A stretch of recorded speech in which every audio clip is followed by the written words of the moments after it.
This video is to give you an idea of what I did with my 8.5 by 20 cargo trailer that I use for hauling my snowmobile, and I have a side-by-side that I can also fit in here.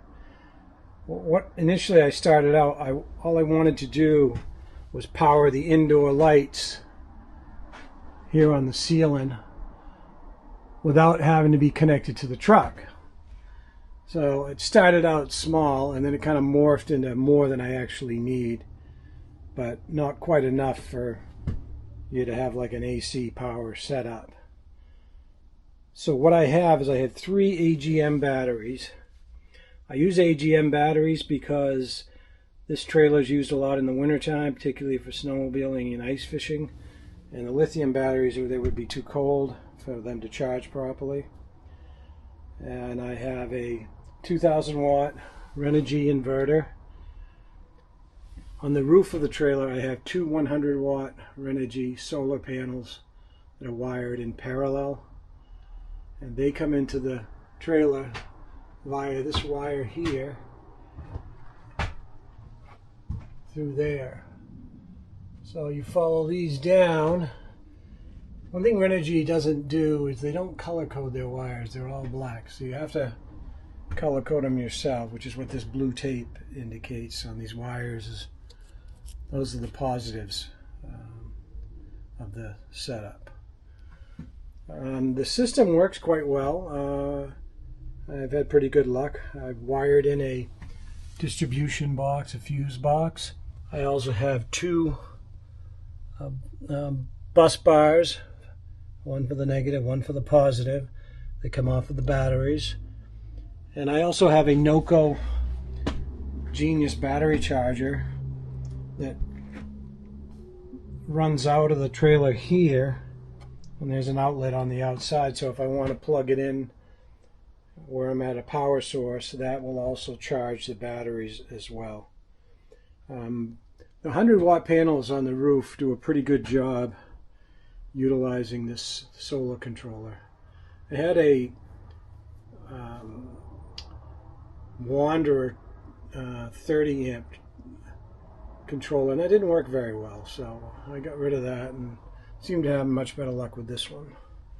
So the way it works is the power comes in through the solar controller here, and then these wires come out and they go, one goes to here, the positive, through this fuse, and then this red wire goes to the battery, and the other one, the negative, goes directly to the battery. So I have a fuse here between the solar controller and the batteries, and then I have the distribution fuse box here wired up. This is the red power supply, and this is the black power supply, and then I have them combined within this I'm not sure what they call it, that plastic sheathing. And then this here, because I have a DC refrigerator, it's like a chest cooler by Bouge RV. It works great, and it doesn't use, I can actually plug that into the inverter, but it uses less power going directly off the batteries, which is why I have this outlet wired directly to these bus boxes. And then a wire comes down into here. This is the distribution box for the trailer, and I isolated the lights so that I could run the lights. I can shut those off and I can show you how they work. They still work off that switch, which is what I really wanted to do, and that was the simplest way to do it. This little box down here is just my breakaway battery. That does get charged by the solar panels as well because it's all connected, but it also gets charged when I'm driving the truck. So that's just if the trailer got disconnected and it would lock the brakes up. So in addition, I wired in these 2 lights, one there and one there, to give me additional lights. These are all LED lights. There's 4 lights in the trailer. and they work great. There's plenty of light in here. I don't have any windows in this trailer. I really want it to look like a cargo trailer from the outside, so people aren't so tempted to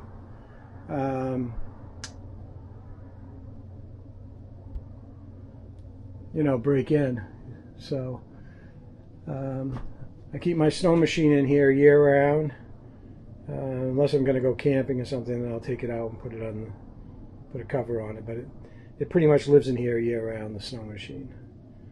And this is just miscellaneous stuff. As you can see, I've kept it a cargo trailer. And what I can do is I can set up a cot right here. This is all my ice fishing gear. That some of it I take out, and a lot of it I just leave in here because this kind of acts as a garage at the same time. But the solar system has worked out very well. It's some extra wires, but I wasn't going to cut all these wires and then have to put new ends on everything. I just used the wires as they were. So I hope this is helpful for the people, because I know a lot of people ask about how to wire your lights to a battery so you don't need your truck to run your lights inside your trailer. Well, this is the simplest fashion. If you have one of these distribution boxes, you can simply you isolate which terminal within this box controls those lights, which is pretty easy with a tester, and you just wire directly to that, and that'll provide lights when you're not connected to the truck. Put this board on the wall just so I'd have a place to mount this stuff, because these walls in these trailers, if you don't mount to these studs, it'll come right off the wall, because it's only like 3/8 particle board on this particular trailer anyway. So, and also I have inside this box here, I have a diesel heater, which I have vented right through here, and I use that for heat, for running during hunting season. It keeps it warm in here so I can sleep in here. I don't have the snow machine in here during hunting season. I take it out for then. It gives me more room.